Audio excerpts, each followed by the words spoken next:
Hello guys, நம்ம என்ன பார்க்க போகிறோம்னா டாப் 5 பெஸ்ட் ஆல்ரவுண்டரின் ஐபிஎல் தான் கைஸ் பார்க்குறோம். டாப் 5ல இருக்காங்க கேமரா கிரீன் கைஸ் இருக்காரு. ஒரு 2023 டெபிட் பண்ணி 700+ ரன் 15+ விக்கெட் எடுத்திருக்காரு. டாப் 4ல் யார் இருக்கா அப்படின்னா ரஷீத் கான் ஜிடியில் விளாட்றவர் தான் இருக்கார். இவர் 2017 டெபிட் பண்ணி 450+ ரன் அடித்து 140+ விக்கெட் எடுத்து இருக்கார்.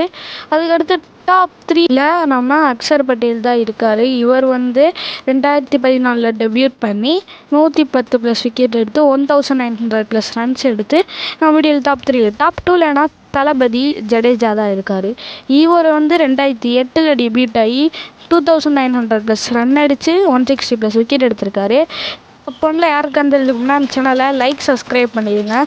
டாப் 1ல யாரையா இல்லாமல் ஹாரவ் பாண்டியன்ற வேலைக்கு கூட ஹர்திக் பாண்டியா தான். இவர் 2015 டெபியூட் பண்ணி 2500+ ரன் அதுக்கப்புறம் 60+ விக்கெட் எடுத்திருக்காரு. அடுத்த ஒரு புது வீடியோவில் பார்க்கலாம். Bye guys.